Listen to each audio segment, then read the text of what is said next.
Assalamualaikum warahmatullahi wabarakatuh. Yang terhormat kepada dosen pembimbing mata kuliah dasar-dasar manajemen pendidikan, yaitu Ibu Dr. Andes Jumjum Nurbenti MPD dan Ibu Rahmawati SPD MPD. Di sini kami akan menjelaskan manajemen kesiswaan atau peserta didik. Sebelum saya menjelaskan materi, perkenankan saya memperkenalkan anggota kelompok saya, yaitu yang pertama Angel Gabriela Simatupang, yang kedua Arfiah Lestari Putri, dan yang ketiga saya sendiri Diahayu Permatasari. Materi pertama yang akan saya bahas yaitu konsep dasar manajemen kesiswaan. Proses perencanaan manajemen kesiswaan. Perencanaan peserta didik merupakan aktivitas pertama dalam manajemen peserta didik. Perencanaan berisi perumusan dari tindakan yang dianggap perlu untuk mencapai hasil yang diinginkan sesuai dengan maksud dan tujuan yang ditetapkan.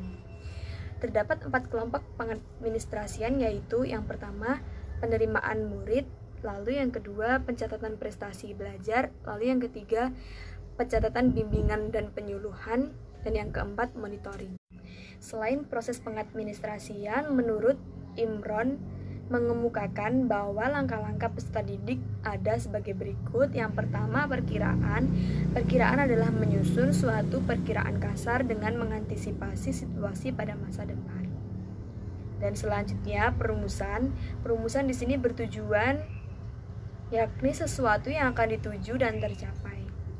Lalu selanjutnya, kebijakan. Kebijakan yakni menjadi pedoman dan bersifat mengikat. Selanjutnya ada pemrograman, yakni proses penyusunan program. Dan selanjutnya ada langkah-langkah. Di sini ada 3 aktivitas langkah-langkah. Yang pertama ada pembuatan skala prioritas, kedua mengurutkan kegiatan, dan yang ketiga menyusun langkah-langkah kegiatan. Dan selanjutnya ada penjadwalan. Penjadwalan diharapkan kegiatan dilaksanakan sesuai dengan rencana. Dan selanjutnya ada pembiayaan, sehingga perlu memperhatikan biaya yang bersifat terbatas. Jadi semua proses perencanaan peserta didik pasti membutuhkan biaya, dan pihak sekolah harus menyesuaikan biaya yang mereka punya. Selanjutnya, materi yang kedua adalah mekanisme penerimaan peserta didik baru. Penerimaan peserta didik baru atau yang lebih sering kita dengar PPDB adalah kegiatan penerimaan dan seleksi calon peserta didik pada suatu sekolah.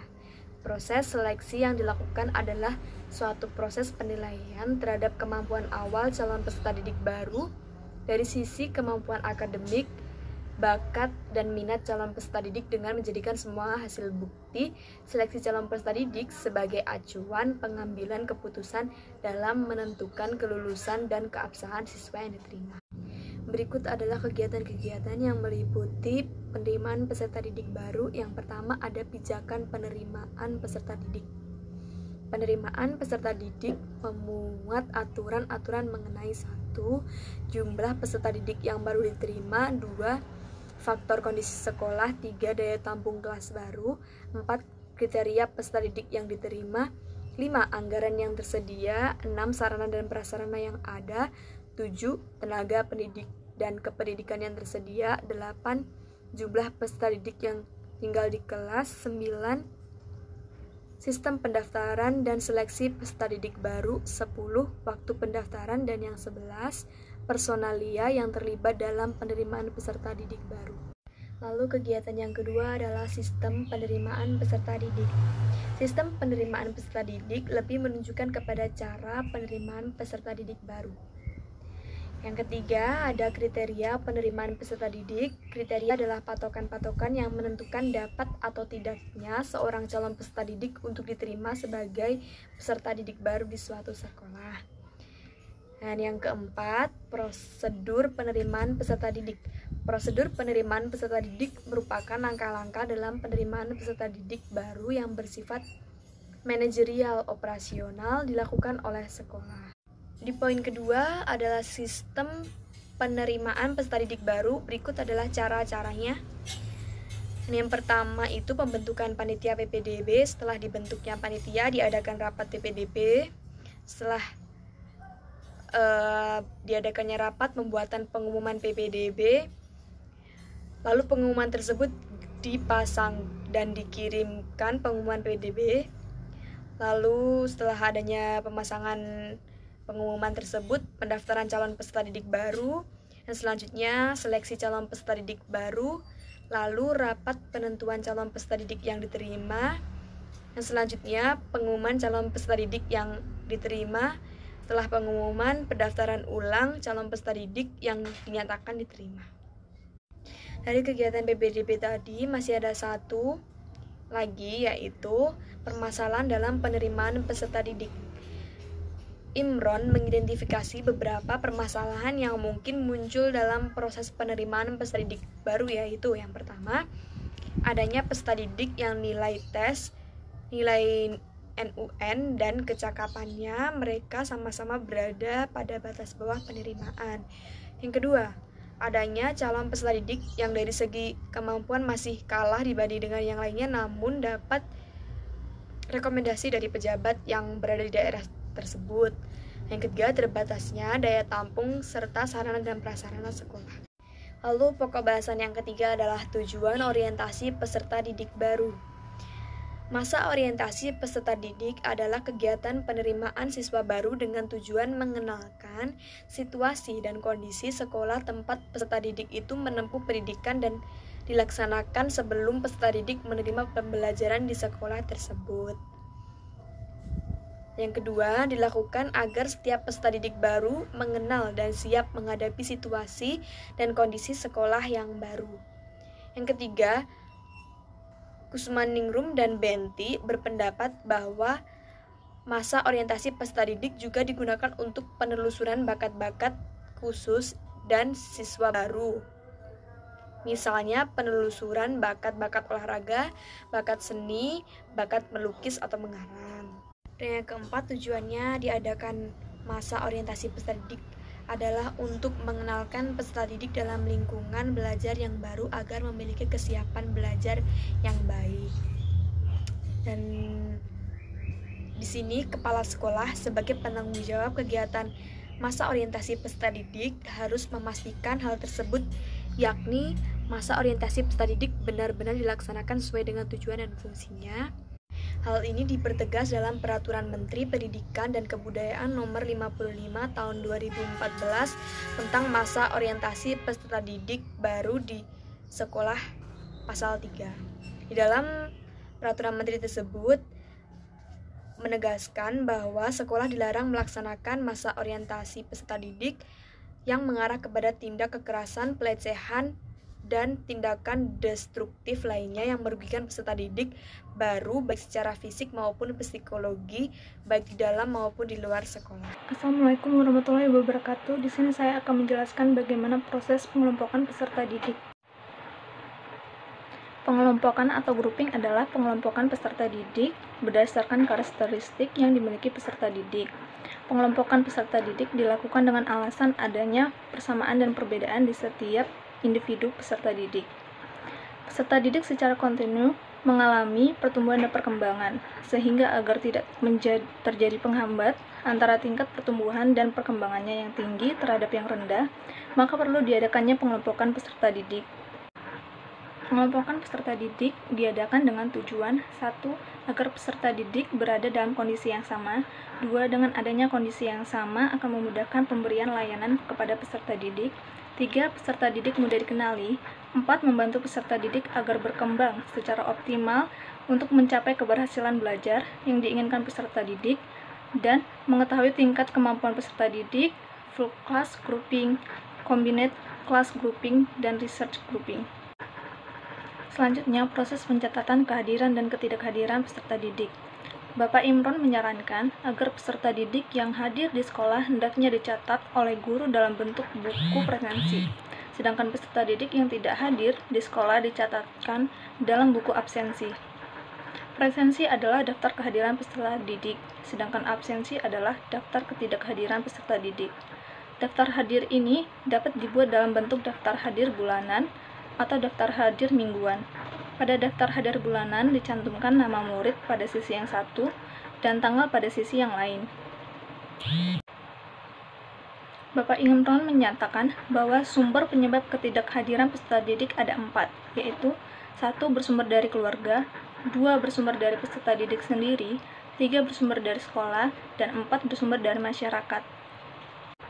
Ada 4 jenis ketidakhadiran peserta didik sekolah, yakni 1. Ketidakhadiran tanpa memberi keterangan, 2. Ketidakhadiran karena terlambat masuk, 3. Ketidakhadiran dengan memberikan keterangan izin, dan 4. Ketidakhadiran dengan alasan sakit. Selanjutnya, mutasi dan dropout siswa. Mutasi. Setiap peserta didik berhak melakukan mutasi, sebagaimana disebutkan dalam Undang-Undang Nomor 20 Tahun 2003 Pasal 12 Ayat 1 huruf E yang menyatakan bahwa setiap peserta didik pada setiap satuan pendidikan berhak pindah ke program pendidikan pada jalur dan satuan pendidikan lain yang setara.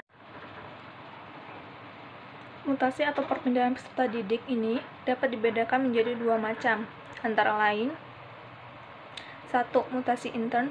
Mutasi intern adalah perpindahan yang dilakukan peserta didik dalam satu sekolahan itu sendiri. Umumnya peserta didik ini hanya melakukan perpindahan antar kelas saja dalam satu tingkatan yang sejajar. 2.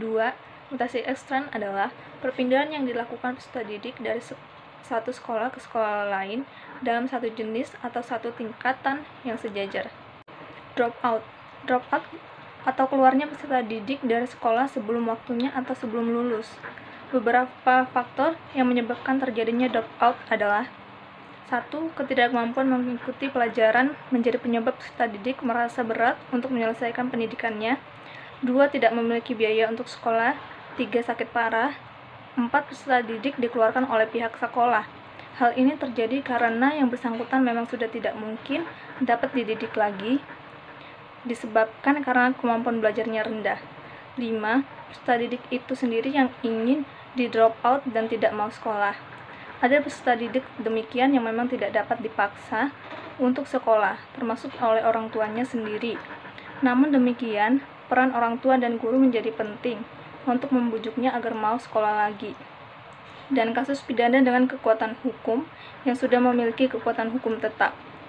Yang terakhir, sekolah dianggap tidak menarik bagi peserta didik, sehingga mempengaruhi siswa dengan memandang lebih baik tidak sekolah saja.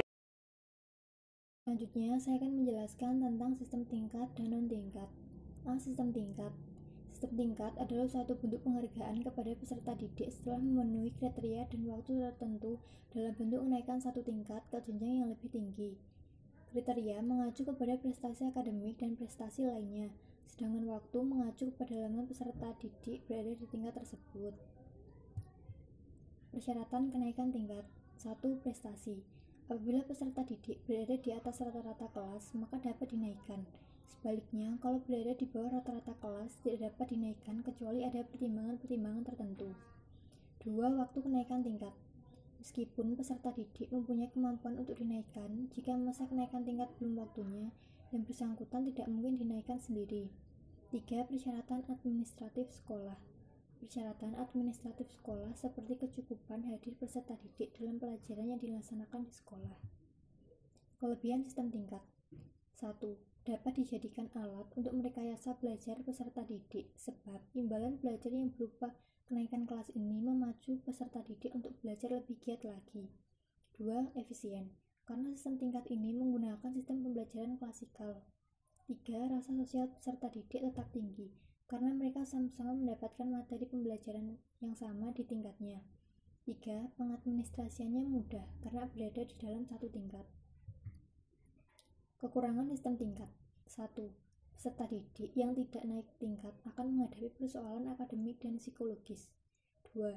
Peserta didik yang pandai tidak sabar menunggu peserta didik lain yang kemampuannya lebih rendah. B. Sistem non-tingkat. Sistem non-tingkat adalah kebalikan dari sistem tingkat, yang muncul didasari oleh rasa ketidakpuasan dengan adanya sistem tingkat.